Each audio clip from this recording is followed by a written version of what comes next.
So before we get into today's video, I have a bit of a recap. I finally ended up killing however you say his name. It was a pretty epic battle too. I killed him in about 45 seconds. I probably won't even need to edit it much, but here's the clip.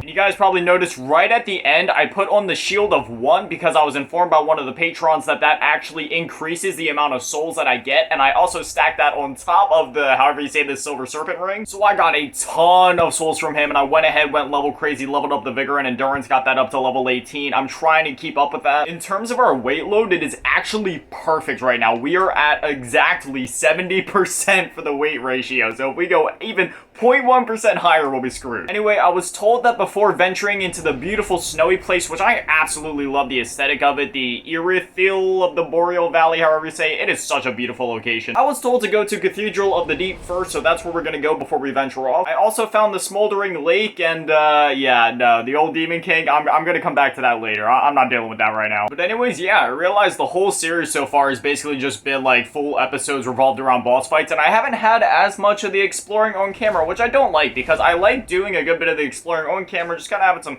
chill moments, you know, some raw reactions to their areas. So today's going to be a bit more of a laid-back exploration episode, so I hope you guys are down for that. I got absolutely slaughtered by this fool last time. I'm not letting it happen again. You guys are pussies. You can't take me on 101. Come on, dude. I'm getting slaughtered right now. I can't get a hit in on these guys. Goodbye. Oh my god, that was such a pain in the ass. Dogs are like my least favorite Souls enemy. I honestly dislike the dogs more than I dislike the rats. Like, they are so BS. They're so fast, and they have so many of them spammed right by the entrance, dude. You gotta be like on top of your game with those things. I don't think anything will ever be going to lower Undead Burg and getting spammed with like 10 dogs right off the rip, though. That was just egregious. Alright, I'm gonna take it slow this time. I'm gonna try to take on one puppy. Dude, I literally can't even get like a swing off. Archers never don't suck in Souls games, especially the ones that shoot like fire arrows like this. I fucking hate it. Holy, like, what am I supposed to do right there, man? I'm getting attacked by a dog, got like 5 archers shooting at me. Again, though, I can't really complain about archers. The ones in Anor Londo, if you know which ones I'm talking about, right on that like BS staircase, nothing will ever top that. I love the backstabs, they're so sick. I said it in my DS2 series, but I am a sucker for like cathedrals or churches, especially in these games like where it's all like dark and gloomy, or kind of just like...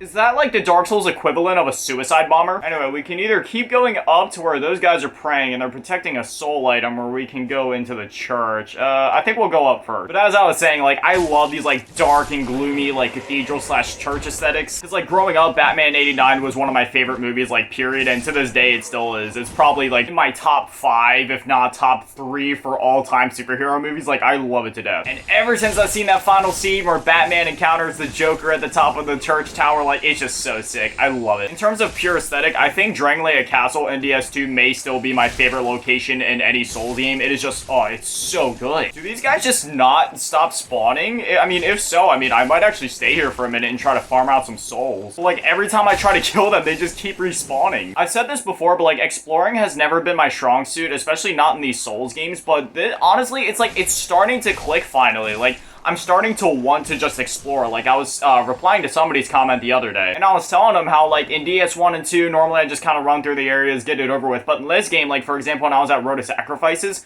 I explored every single nook and cranny of that area just because I wanted to, and that's been happening with, like, most of the areas in this game. Like, it's finally clicking for me. Like, this game is genuinely making me, like, love exploring in video games. I haven't felt myself wanting to actually go out and explore a game like this since, I don't know, maybe, like, the early 360 / late PS2 generation when I was still pretty young. This is just one of those rare games where you can tell love was put into like every single nook, cranny, and inch of the experience. Like, I love it. Speaking of Souls games, Elden Ring is one of the nominees for Game of the Year, and as much as I love God of War, and in terms of story and stuff, God of War is definitely, I mean, I haven't even played it yet, and I can already tell you that if I would have, it would definitely be my choice for like story and characters and all that. But in terms of a game that's like infinitely replayable and it's just like massive and expansive and just like really innovative, then like overall, as an overall package, I do think Elden Ring deserves to win Game of the Year as much as I love God of War. But don't get me wrong, if it wasn't for Elden Ring, then yeah, I definitely believe God of War should win. Does not open from this side. Okay, so we probably have to go back down and then go from the bottom and loop back around and open it up this way, but we'll keep exploring over this way, make sure that we're not missing anything, and then we'll go back to the bottom of the cathedral and go in through the way that we came in. Why can't I use my Estus? What is...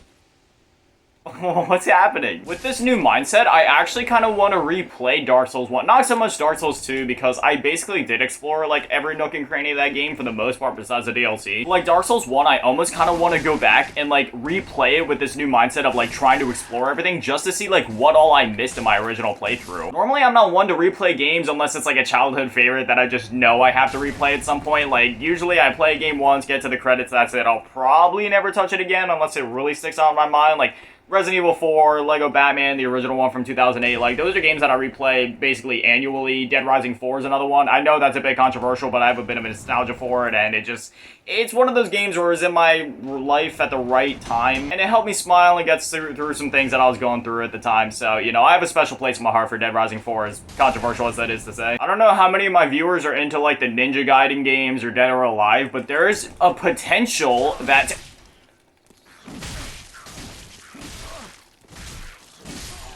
Thank you. But there's been word that there could potentially be a new game at some point in the coming years, you know, depending on if it gets past the conceptual phase and gets enough funding or, you know, anybody to actually work on it. So that makes me excited, man. I know Ninja Gaiden Black is an absolute classic. Personally, I never played that. I actually just played Ninja Gaiden Sigma 1 for the first time this year. I still need to get through Sigma 2 and 3. But from what I played, I loved it to death, so I honestly hope that comes true. Oh my god, no, put me down, put me down. I do not want to die to you. Put me down. I'm literally out of Estus, and this chick is just going crazy. I hate this enemy so freaking bad. Well, it seems like we're at the end of this area anyway. It seems like we've kind of explored everything that there is to be explored. I still don't want to lose these souls though, so I might actually just homeward bone back to our bonfire. Outside of Souls games, I noticed I don't really talk about like what games I'm playing in my free time with you guys, so you know, sometimes I kind of like to put the walls down, kind of show you guys what I'm doing in my off time. I've also been playing through a new game that just came out like a few days ago called Gungrave Gore. By the time that you guys are seeing this, I probably would have already beat the game. It went into Game Pass on like day one. It's a sequel of some games from the PS2 era, so a lot of you guys watching this video are probably too young to remember it, but I loved the original Gungrave games back in the day, so playing it, it's just like, it's a whole trip down the nostalgia road. I'm loving it to death, and I highly recommend it if you're looking for like an old school game like that. It's just like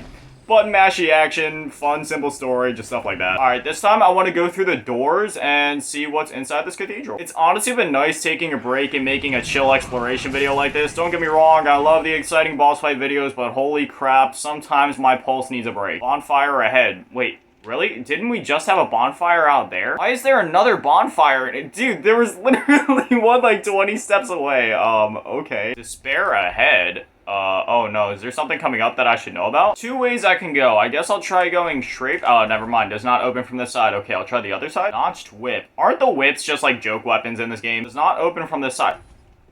Where the heck do I go then? There's nowhere else to go. Is there something I'm missing here? Is there like maybe a pressure plate somewhere? Or is this like a DLC area? Maybe? Does it not open until I buy the DLC? I know that probably sounds stupid, but like I can't think of anything else. I don't really know where else I'm supposed to go. I'm pretty sure I explored all of the other area. I mean, if I missed something, please do let me know, but I'm pretty sure I explored all of the other area. Well, for now we have a lot of souls, so we're gonna go back to Firelink Shrine. But before we do that, just in case you guys haven't played this game before, if you've never gotten this far, I want to show you guys the area I was talking about. This looks so sick. You guys are gonna love this. Look at this area. Like, it is absolutely magical. Next episode, we're gonna go that way. I cannot wait to explore in there. But for now, let's head back to Firelink Shrine. Gonna do some upgrading. Earn the Undead Bone Shard. There we go. Now we're already at a +3 Estus Flask. I think for now, I'm just gonna keep upgrading Vigor and Endurance. I don't really know which one. I'll probably just go with Endurance for now. I feel like dealing damage is more important than being able to tank more. And yeah, 10 Estus Flasks. I feel a little overpowered right now, but that's okay. Anyway, as always, a shout out to the Patrons, Karma's Fave Grandma, Lil Booty Tab, Big Daddy Matty, Desperado, and Chalupasaurus Rex. If you guys would like to join the Patreon, again, you can join for as low as $1 a month. You guys make these videos possible, and it really means a lot to me. But anyways, thank you guys for watching. Have an amazing day. Stay beautiful. I love you all. And remember, don't go hollow. Peace.